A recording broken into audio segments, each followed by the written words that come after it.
Martin Luther King Jr. didn't die in some untoward way. He wasn't shot by a jealous lover. He wasn't shot leaving the scene of a crime.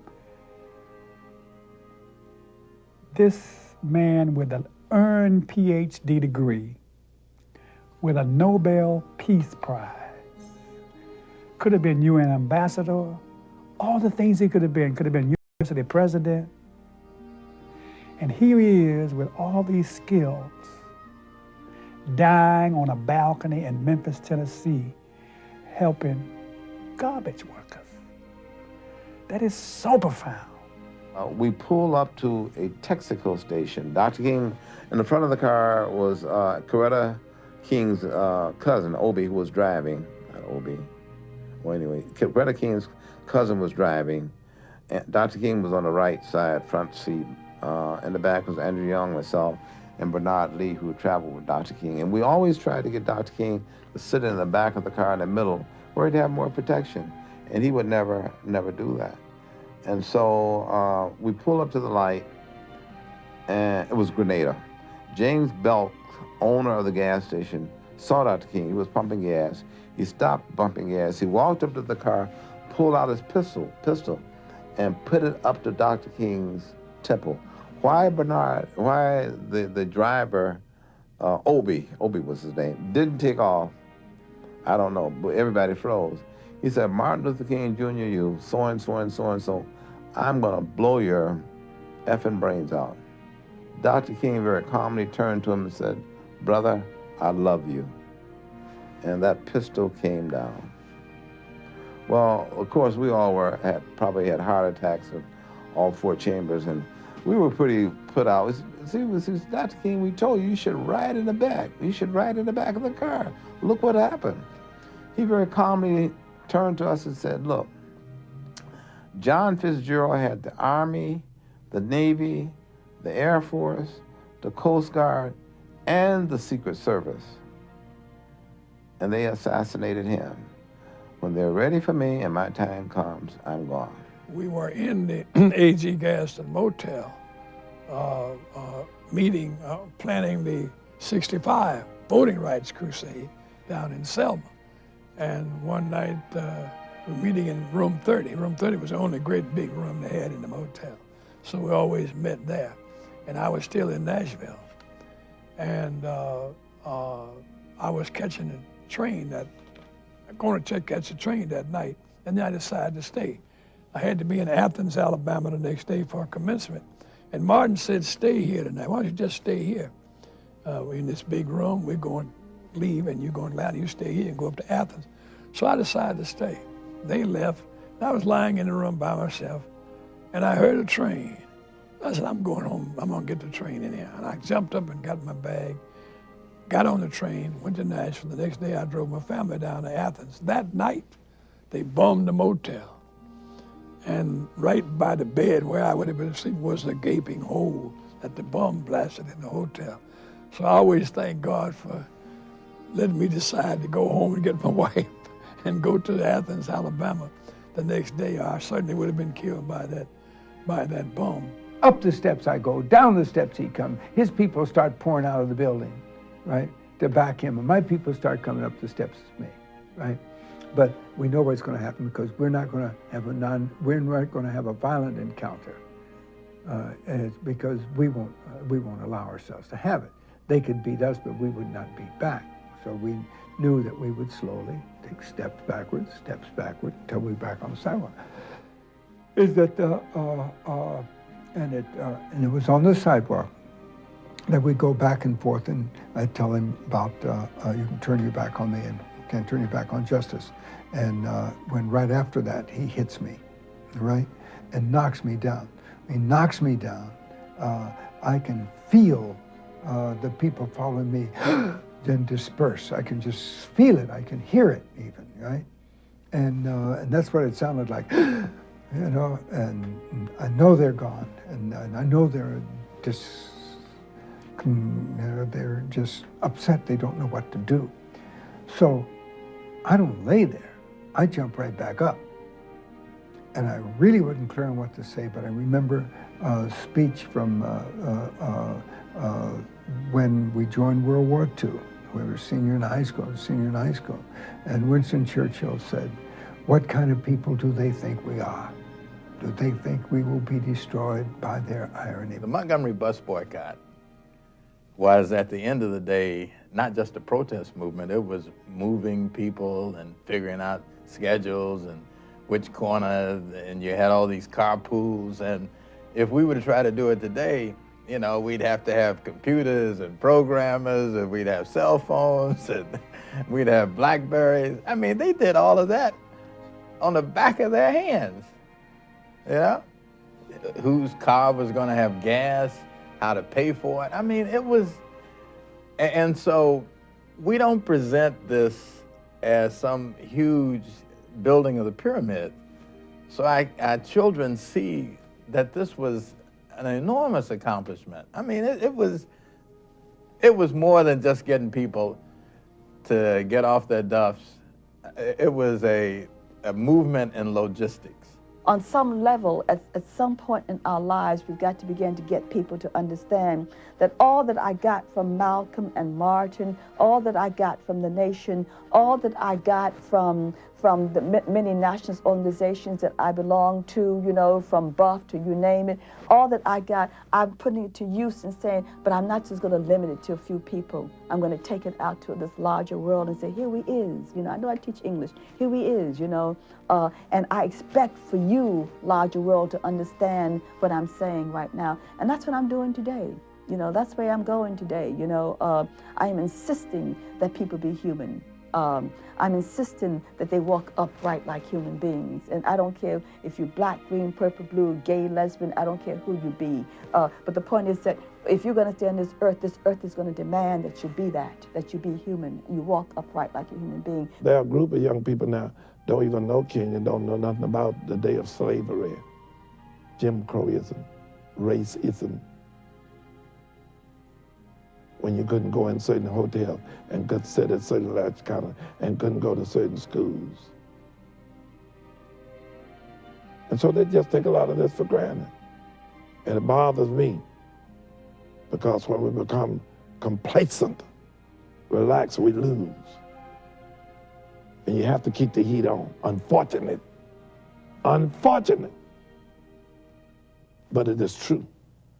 I had become deeply, deeply disenchanted, very concerned about the erosion of values as I saw, you know, those of us who came through the Civil Rights Movement, you know, brought old-fashioned black folks' values with us because our parents had taught them to us. But what I saw that my generation was the disconnected one in one sense, because we didn't pass on to our children. We were the generation that stopped it. We didn't pass on to them in the same kind of singular fashion that our parents had passed them to us, because it's a different world. I mean, we also spent a lot of time trying to give our kids what we didn't have, and it meant spending less time with them. Every generation complains about the generation that's in front of them, right? I listen to rap because I try to stay, I want to know what the kids are doing. I know that if it's a train, the track is going to run all the way back to the spirituals, all the way around the corner to the work songs. Rap is a legitimate voice, and it's a legitimate voice of the community. And I learned enough about it to know that. I did not want to bring up or think about all the things that I went through. And today, I still don't. I still try to put the bad things to the side. And I recognize that those things took place. I don't want to ever see them again. I don't want my children to have to go through it. I don't want children of color to go through what I went through. So that's where I've been, you know. And from there to today, I do see the need to have to tell this story because so many have missed out on why they have what they have today. And I think that we played a part in it.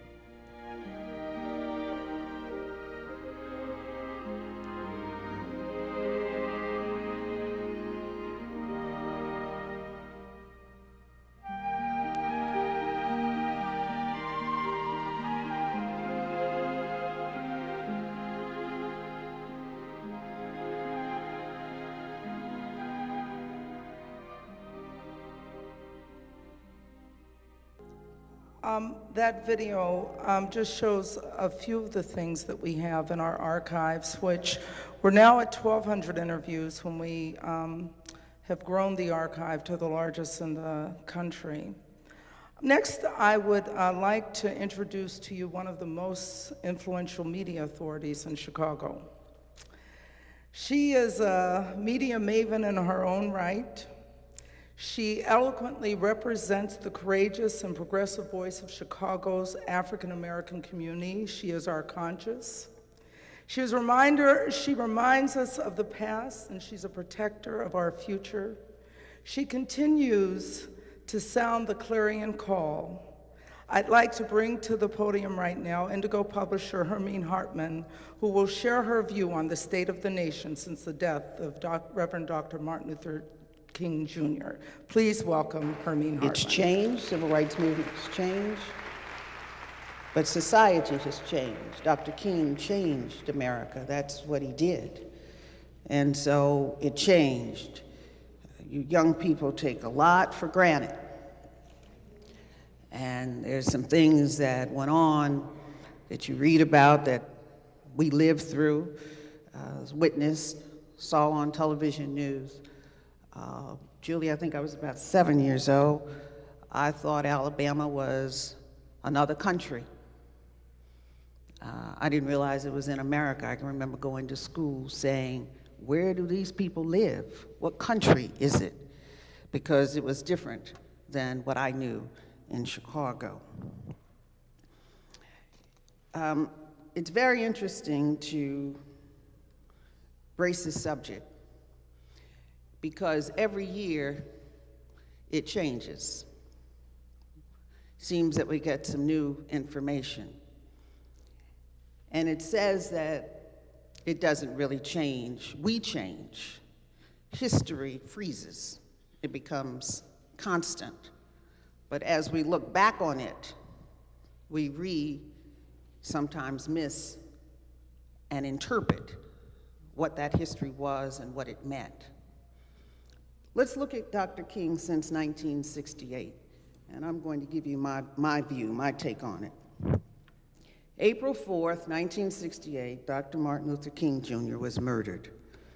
Today, some years later, we still question his death, his deeds, who killed him, his leadership, his family, his mission, his passion.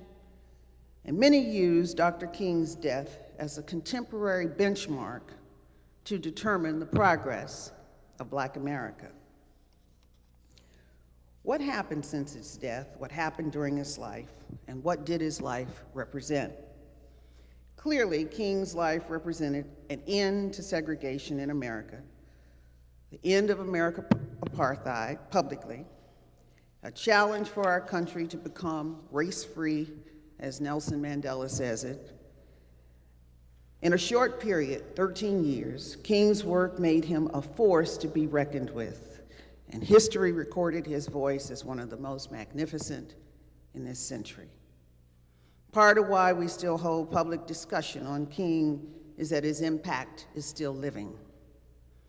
King was what his friend and co-worker, Reverend James Bevel, called constitutional.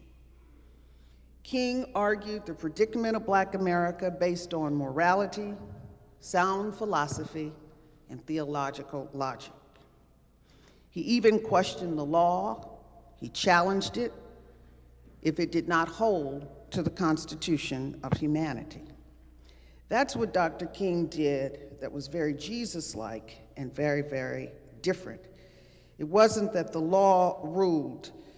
He stood up and he said, but the law is wrong. It may rule, but it's a bad law.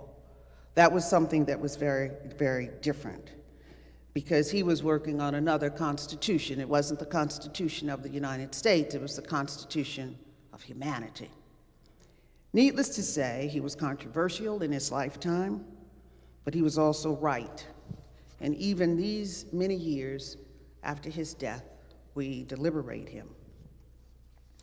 One of the things that is important to note as we discuss Dr. King today, in his lifetime, he was not always well received. In this city, there were not a whole lot of churches that Dr. King could go into the pulpit and speak from. The pundits ponder, where would Dr. King be in 2006? Would this be a different America? Well, it is a different America. What would he think? What would he think of Black America today? What would he think about hip hop? What would he think about the war?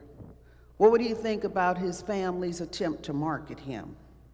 What would he think of his lieutenants? A Newsweek magazine report suggests that Robert Kennedy was going to ask Dr. King to be his vice president running mate. Dr. King was not vice anything, and he was much too moral to engage politics. However, he certainly changed the political climate. Can you imagine Dr. King as a vice president or a congressman or a senator? I think not. The only political office that was actually befitting to Dr. King would have been the President of the United States. He was above them all.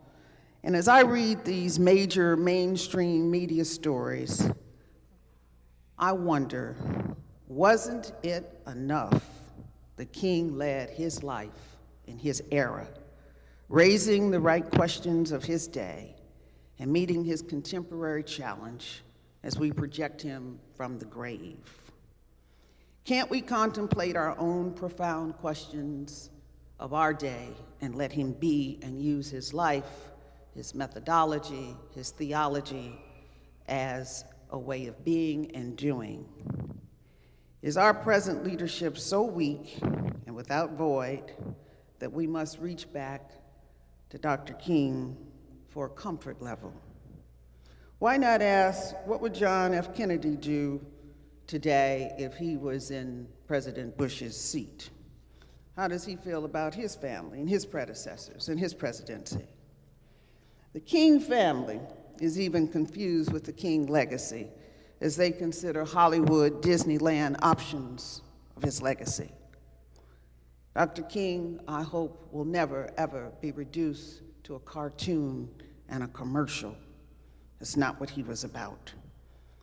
Understanding, however, the family has to do something in order to make money. What's sad about the scenario is that the family has got to engage the process. Black America, with all of its $625 billion purchasing power, probably has not made the correct donation to the King Center. As we discuss and we romance King's greatness, we miss sometimes the reality. Dr. King was not about a sale at the department store. It's not about the auto special sale for today. I think Dr. King would just absolutely shake if he knew that that was even happening. It's not about a King t-shirt, it's not about a King CD, it's not about a King book. That's the commercialization of King. The essence of King is the consideration. Remember what his challenge was to the American people, to live up to the Constitution, and that's not in a t-shirt. Black America has definitely progressed since King's death, but we've also digressed. Education is the key to our progress. Education represents social mobility, represents intellectual power, and today we've got more of our young people in jail than we have in school. There was the establishment and cultivation of a Black middle class during the King Day, and afterwards, the affirmative action generation became a middle-class generation, the baby boomers. That is the most highly educated group of Black Americans ever in this country. And the baby boomers' children are the ones that are in jail.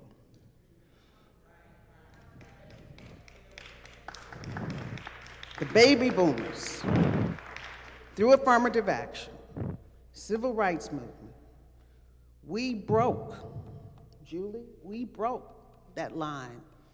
They told us we couldn't go, and we said, we're coming. Harvard, Yale, Princeton, University of Michigan, University of Illinois, we opened those doors. Our mother said, you must get an A. You must graduate with honors. And that was the mother that perhaps didn't have a high school degree. You want to measure the progress? You tell me how the undergrad sent the generation to school to get the most degrees, and then the most degrees digress and their kids are in jail.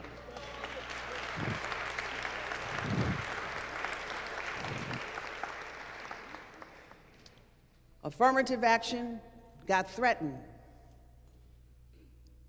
You think you're on your ability. Racism lives in America. It's alive, it's active. You don't believe it, it's in just the absolutely subtle normality of your day that you see it all the time. They take it away, and you watch the numbers drop radically. In California, where numbers were high, they took affirmative action away, and college enrollment decreased. They do it in Black enterprise when they have certain numbers where we have to make certain numbers in order to do certain things. They take it away, and you watch the business absolutely go away. Now, I have another reason for thinking that it goes away. I'm a goal and objective person. I believe if you write it down, you do it. You don't write it down, you keep guessing at it, probably it won't get done. Remember the marches, the threats, the beatings, the jailings, the sacrifices that were made to gain the right to vote. Remember the candidates. It is always important to vote. I don't care who the candidate is. I don't care if it is a lesser of two evils. If it's a lesser of two evils and you don't vote, you become part of the evil cabal. People died for us to have the right to vote.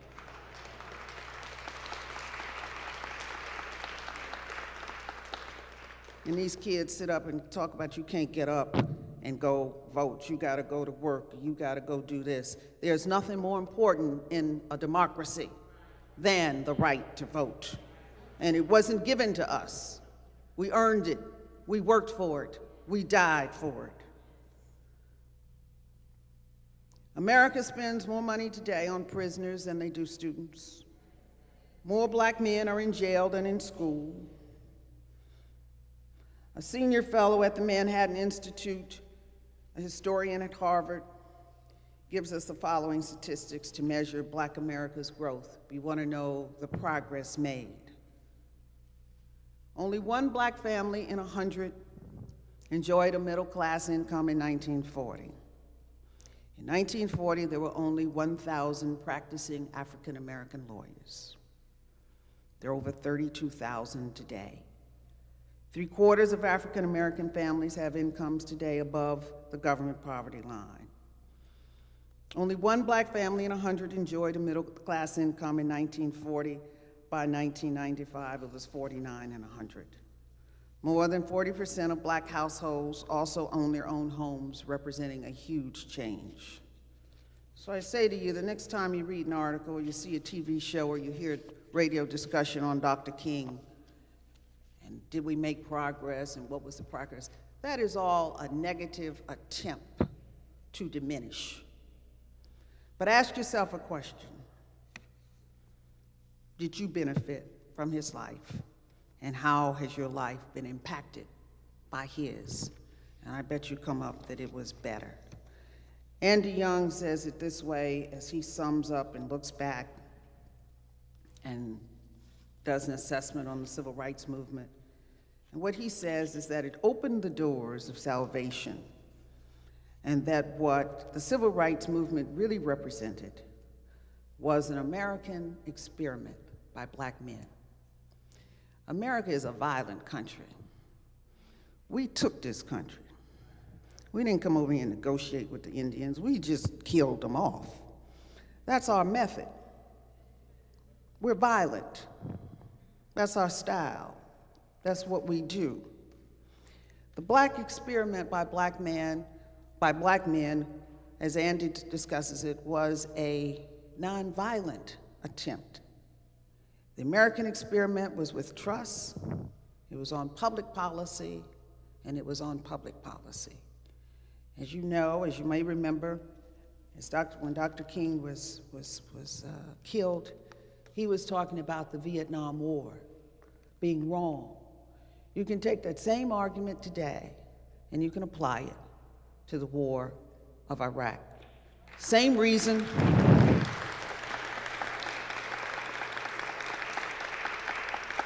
You just change Vietnam to Iraq and you can come up with the same rationale. The thing to know and to remember on Dr. King, to look at him and to judge him, is his Constitution was theologically based. And from the theology, then the laws of the country. And if the law was wrong, he was courageous enough to say it was wrong, but to also challenge it. Thank you very much.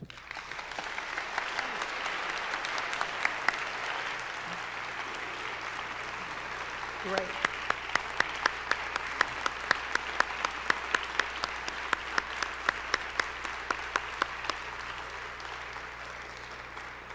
That was great, Hermene. Great. Now, thank you. Now it is my pleasure to introduce another person who really needs no introduction. He is one of Chicago's most popular radio talk show hosts.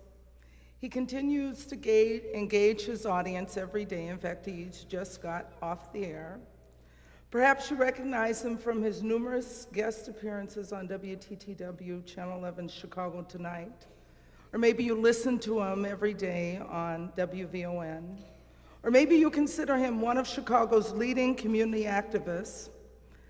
To the HistoryMakers, we know him as a supporter and a friend, though we have an issue with him because he hasn't done his interview with us. Please join me in welcoming our moderator today, Mr. Cliff Kelly. I'm not going to give up on you.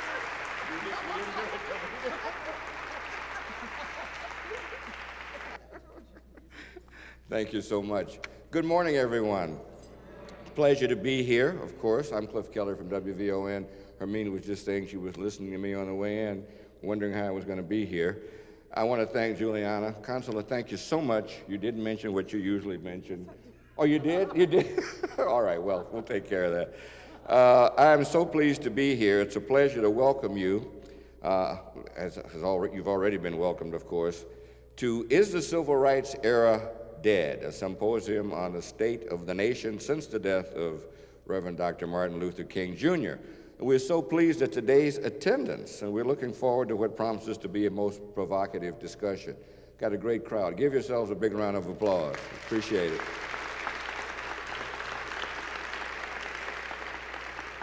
Now, I want you to applaud these wonderful people on our panel as they come forward. Please welcome highly respected educator, all of you know this gentleman, political activist, community leader, oral historian and author, and philosopher, Professor Tim Black. Professor Tim Black.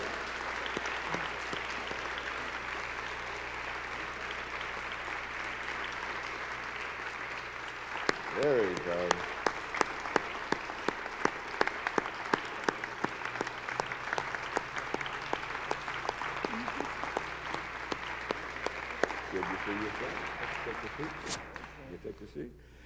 Our next panelist, a gentleman who certainly you all know based on his longtime activities in not only civil rights but the law, retired U.S.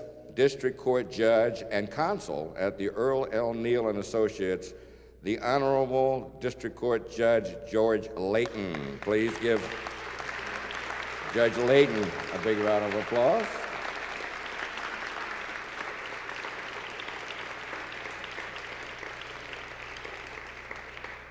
And speaking of the law, of course, our next panelist is someone that certainly all of you also know. He is a renowned civil rights litigator and managing partner in the law firm of Cochran, Cherry, Given, Smith, and Montgomery. And of course, all of you remember that he was also the corporation counsel during the administration of the Honorable Harold Washington. Please give a big round of applause, of course, to Attorney James Montgomery.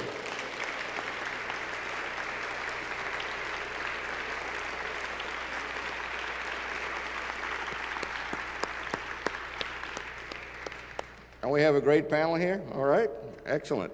Now, to get our conversation underway, ladies and gentlemen, each panelist will present us with a short opening statement about their involvement in the civil rights movement during the time of Dr. Martin Luther King.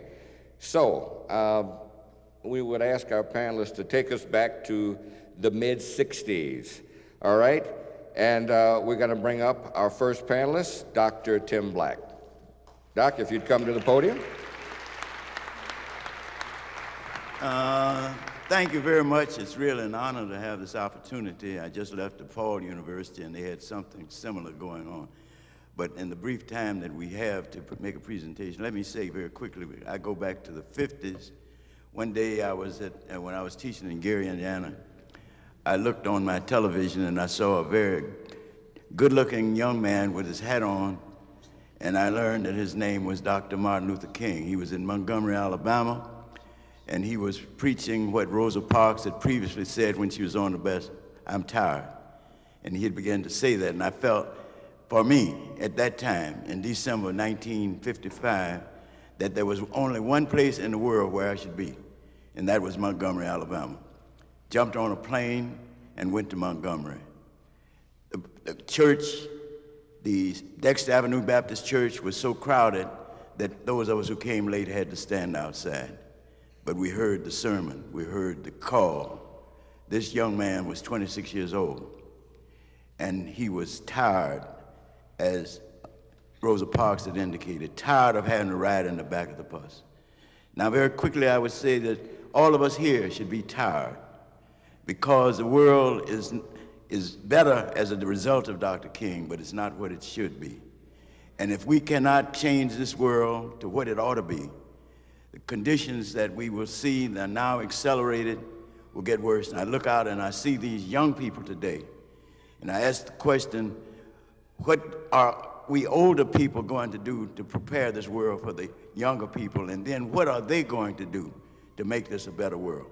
So we all have a continuing responsibility, and we should fulfill it as quickly and as completely as possible. Because indeed we do live in one world, and Dr. King preached about one world. He wasn't talking about just blacks. He was talking about one world of human beings that were treating each other in a humane and a human fashion. Thank you very much.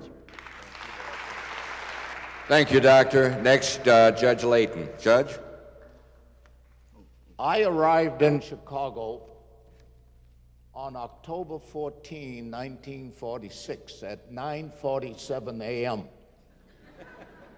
And since that time, I've been in what can be called the civil rights era. It was right in this neighborhood that I practiced law, that I filed lawsuits to vindicate civil rights of people. I defended defendants, argued cases all the way to the Supreme Court of the United States. I remember well those days, and they were far different than they are today. The question has been asked, is the civil rights era dead? No, it is not. Because the civil rights era has contributed to the betterment of the lives of all of us. And I'm happy to be able to admit that I had a small part during this era. Thank you for giving me the chance to say these few words. Thank you so much.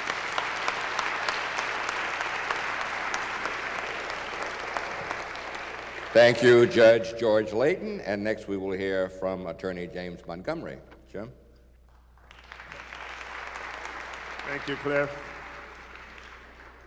As I look out on this beautiful audience, you know, I just want to talk a little bit about the period beginning in the middle 50s through probably the late 60s and early 70s. During those years, I had the privilege of having a law license, and I had come from that old school from Thurgood Marshall where they said a lawyer should be a social engineer, somebody to do something to change things. And I was so inspired by the racism that I encountered in college and in law school, and the anger that was generated from those very sad feelings. And I managed to get involved at a time when it was really a fun era. I represented people from Dick Gregory as they sat down in the streets and wouldn't get up and had to be taken off to jail when the marches were going on, and they would have mass arrests of African Americans in Chicago, and we'd go to bond court and fight for those people's freedom. And I remember one incident, we went to 11th and State to bail out the leadership, and Dick Gregory said, "Tell those lawyers to get the hell out of here, we ain't leaving." So these were some fun times where there was always a battle to fight. But I wonder today, as some of my colleagues have mentioned, where are we today in terms of a civil rights movement? Today's activity and inactivity is starkly different from what it was back then. My children and their children, I don't see them being very activists in trying to correct some of the wrongs that racism has put on our society. When I look at the organizations that are available for civil rights, I see organizations that are largely funded by people who don't have the interest of African American people. Has there been progress? Yes, you have PhDs and MBAs. You have lawyers who are big-time judges nowadays, when in my day there may have been 3, now there may be 103 in Chicago. Yes, there's been progress. There are people who are CEOs of major Fortune 500 companies, and that's good. I'm not knocking it. But the masses of black people's conditions have not changed. 70% of our children are born to single-parent families. The family in the black community has broken down. And when the family breaks down, the community breaks down. And I think that those who I have just mentioned who have benefited from the Martin Luther King era and who have achieved positions of influence and power, Jesus Christ, look back and use it for those of us who are still hanging out with the least of the economic benefits of a great and prosperous country. With that, I'm going to sit down because I only had 2 minutes.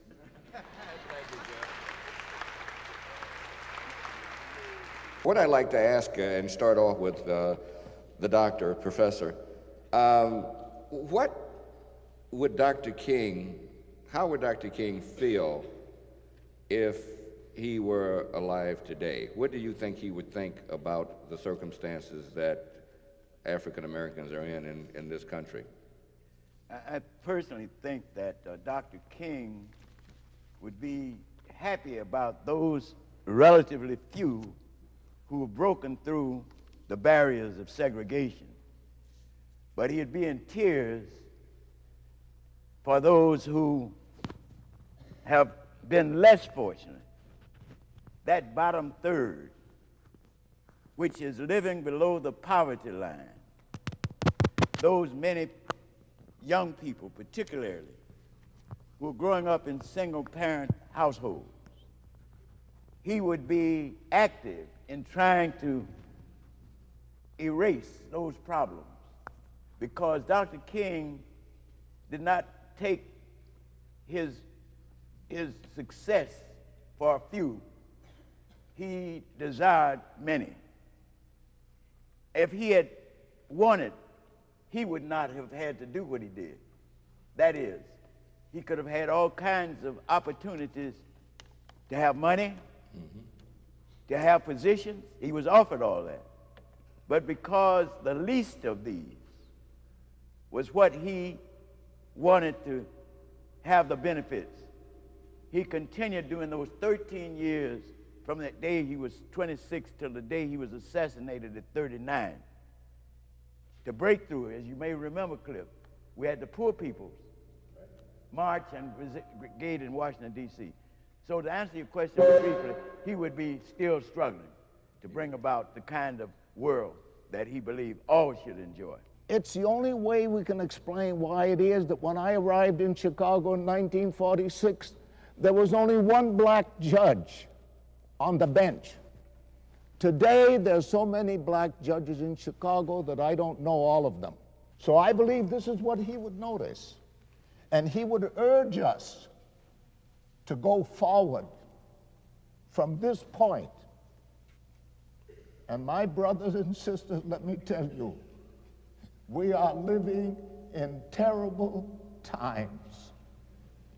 When an American airplane will bomb a village in Pakistan and kill 6 children, all for the purpose of killing one man. Have you heard any protest about it?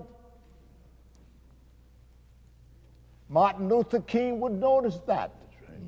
And he would tell you that we are living in violation of his fundamental principle of nonviolence. Today, everything is about a war. War on drugs, war on poverty, war against terror. If there ever was a political phantasm, Dr. Martin Luther King would tell us.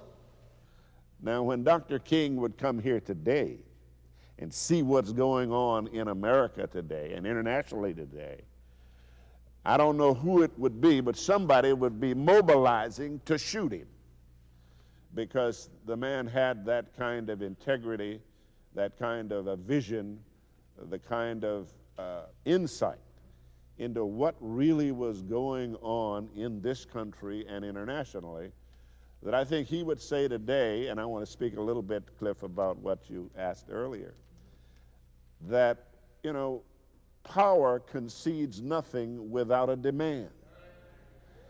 And we ain't demanding nothing.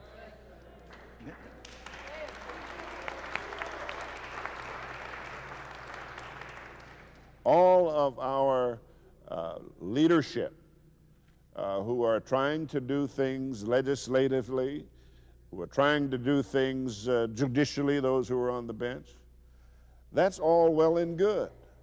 But the black bottom is in the same shape today, if not worse, than when Dr. King was alive. You look at the whole policies of the city of Chicago. We're gentrifying all of the black community. We're dispersing black people throughout Cook County. We're diminishing our political power. So I think that Dr. King would look at some of these conditions and speak to them. Thank you, Counselor. In fact, Yes, give him an applause. He's right. I think he's totally correct. In fact, when we talk about political power, as the judge says, yes, we've increased our political power, and emceeing one of the conferences or same thing, just like we're doing here today, at Rainbow Push, and we had people from everywhere. One of them was an elected black official from the state of Alabama. And he said something that really bothered me. He made the comment, we've got more black officials in the state of Alabama, black elected officials than ever, and we're worse off. So just electing people doesn't do it. We've got to get to the people who are really going to do something. You know, it's great to have these people, but unless they're going to do a job. Hermene Hartman, one of the, are you mic'd? Okay.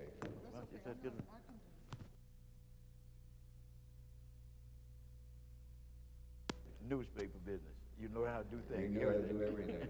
let me tell you, I just got a note from my boss, Miss Wolfo, girl over here who's running the thing. She says, Hermene is part of the discussion, which I did not get originally. While she's doing this, I just wanted to know. See, I'm not crazy. I know women run these things, and I sure would not. I would certainly not exclude her. We have trained Cliff very well. Yeah, I'm trainable. All of Cliff's bosses are women. That's right. We let him do whatever he wants. Exactly. Exactly. Hermene, one of the things that was so active in the civil rights movement, SCLC, SNCC, all of them, were ministers. You had people right out in front, and of course, Dr. King himself. However, when he came to Chicago,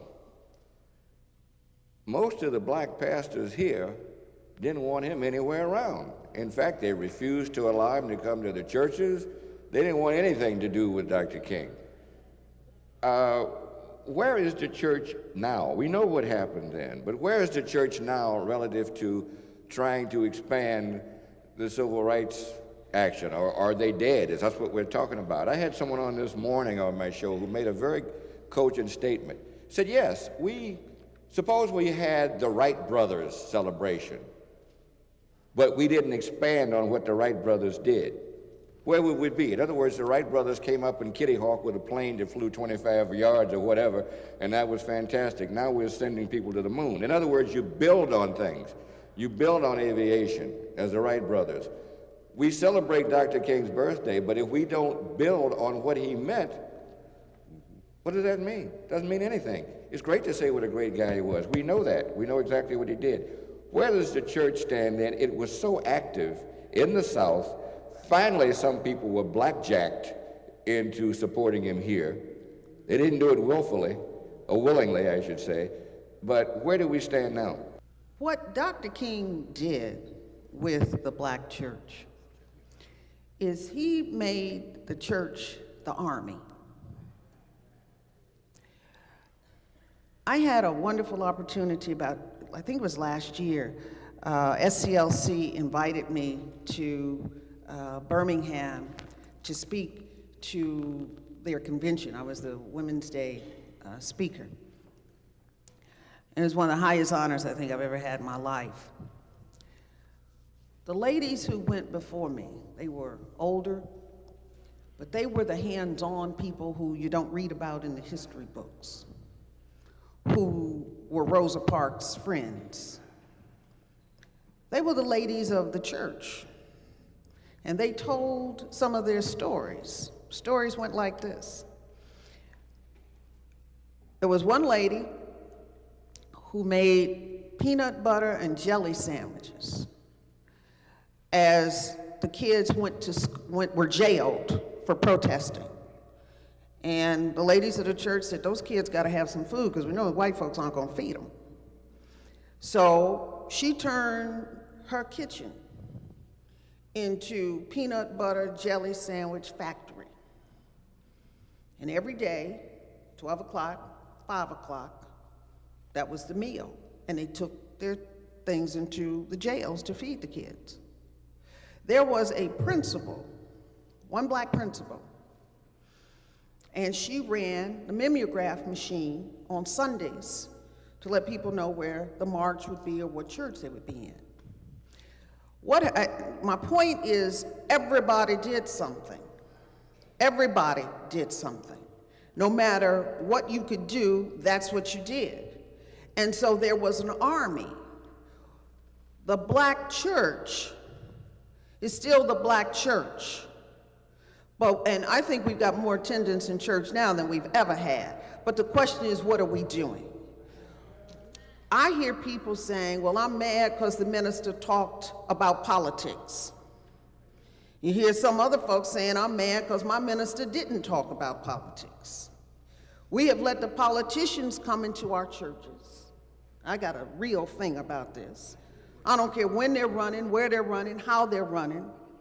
They come to the church and they abuse it. And we let them. But we don't hold them to what they say they're going to do.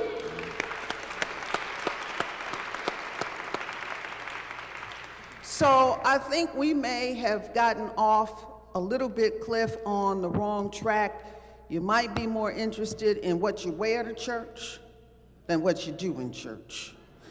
Might be a little bit more concerned about the committee in church as opposed to the group in church. Might be a little bit more concerned about my church is bigger than your church, my affair is bigger than your affair, and it ain't about that. We lost the army. Now, I think the other thing to note is that with Dr. King's movement, it wasn't top down, it was bottom up. It was bottom up. And if you really look at the civil rights movement, it wasn't older people who were leading it. It was the young people who were leading it. And I think those are the things that we have, that have perhaps gone astray. What would Dr. King do? I think we would be out there protesting against the war in Iraq. I think we'd be telling some of our young people, don't go. We have become, and I don't know what it is, and you know I stay in trouble for doing this, we have become afraid to call racism, racism. We've become afraid to call sexism, sexism. And I don't know how you deal with it if you don't call it what it is when you see it. And I don't know if we educated out of it. Jim, I don't know if we got too much money out of it, but I think that's what we've done. Where are we going with the church? Would either of you gentlemen like to respond to that? Judge, would you like to? What's that? Relative to the church, the black church, in the opinion of many, the black church has fallen relative to what they ought to be doing relative to civil rights. Now, some people would say you're wrong, other people would say, no, you're right. I just would like, either one of you want to respond? Well, yes, Cliff, you know, I go back to a day in 1966 or thereabouts when I was very active in church. And I thought the church was a wonderful place for politics, to be candid with you. And they let me speak one men's day. And when I got through speaking, they chased me out of the church.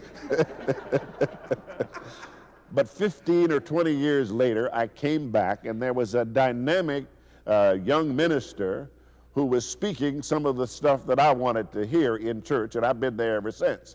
But the black church is a gathering place where you get the largest concentration of black people on one day of the week, and Lord knows that ought to be a place from which social issues should develop as well as spiritual issues, because you can't, you know, everybody go to heaven when they die as long as they're good, but you got to worry about how we're doing here on earth.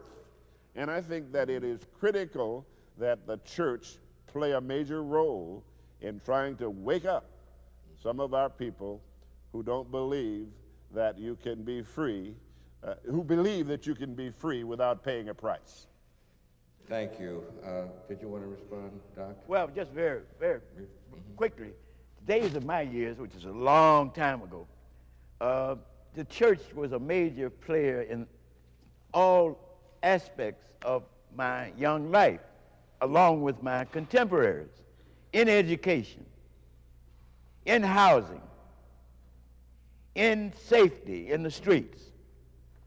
It was a part of our community completely, but because of the advantages of having a captive audience every Sunday morning, its educational effects were just magnificent. Now, Dr. King took advantage of that fact, except in Chicago, because the Chicago ministry, unfortunately, supported Dr. King as long as he was not inside Chicago. But when he came to Chicago, no. All but very few ministries. Now, I'd have to think of who all those are, but there were some. It was two. Clay Evans. Yeah. And Liberty. And Liberty. Yeah, Reverend Clay Evans and Jackson. Reverend Jackson. That was it. Out of all the churches, you see, because he, for them, was a threat of their own power, and of course, because of their ties with the establishment, they were afraid to side with this man that they could support as long as he was in Montgomery or Birmingham. They feared him as long as he was saying the truth that they should have been speaking and weren't.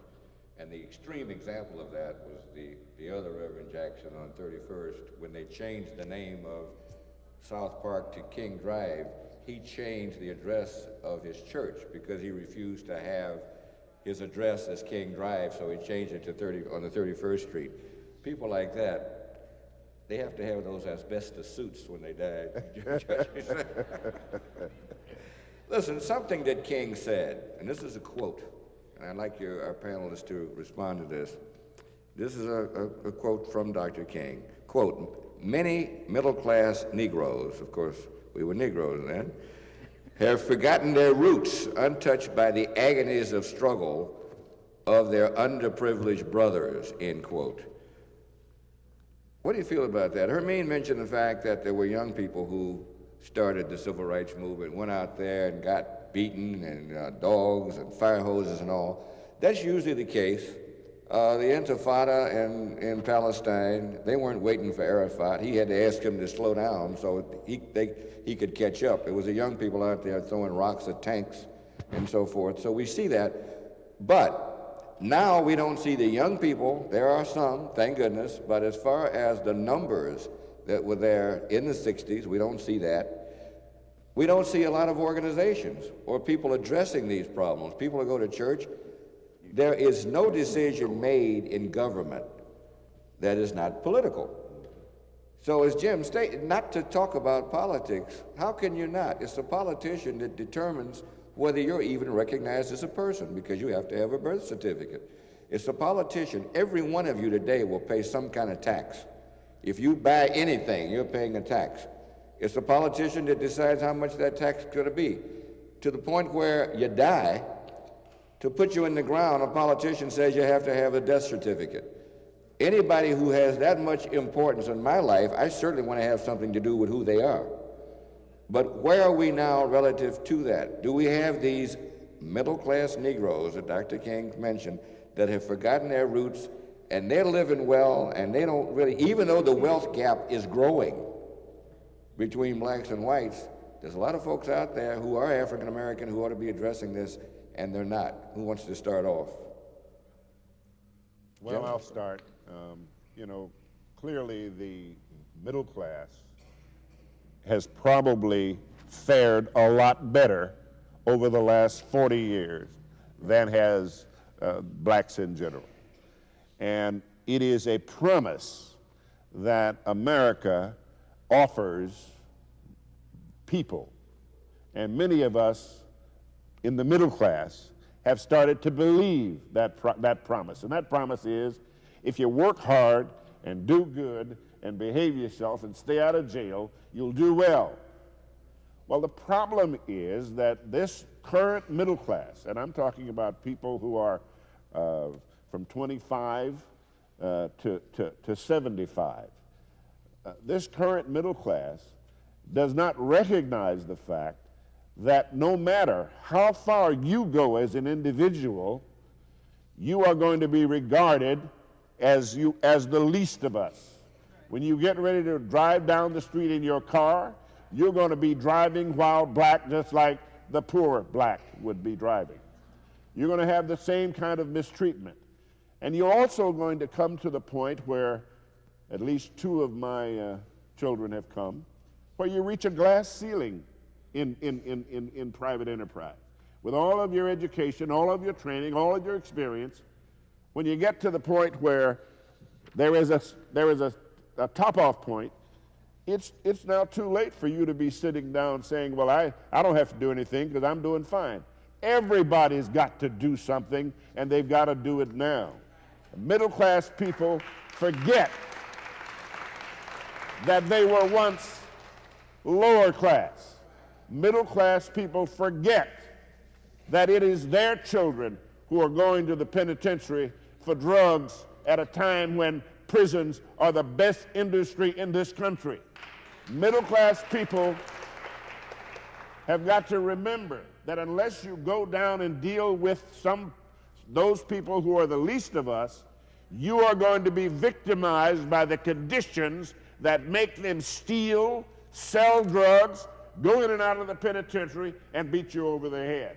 So it seems to me that we're a middle-class people who are absolutely blinded to the reality of our own peers.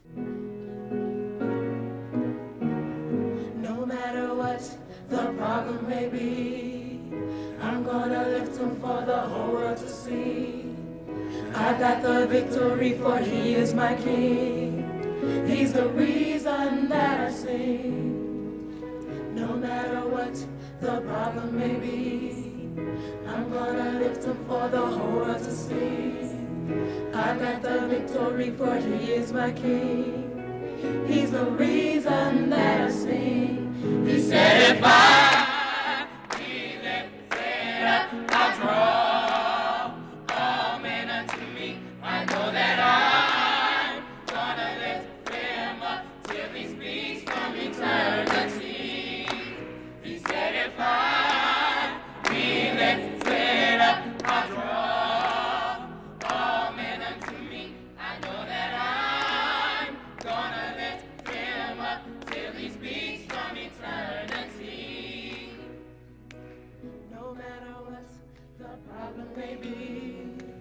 I'm gonna lift him for the whole world to see. I got the victory, for he is my king. He's the reason that I sing. No matter what the problem may be, I'm gonna lift him for the whole world to see. I got the victory, for he is my king. He's the reason that I sing. He said if I be lifted up, I'll draw all men unto me. I know that I'm gonna lift him up till he speaks from eternity. He said if I be lifted up, I'll draw all men unto me. I know that I'm gonna lift him up till he speaks from eternity.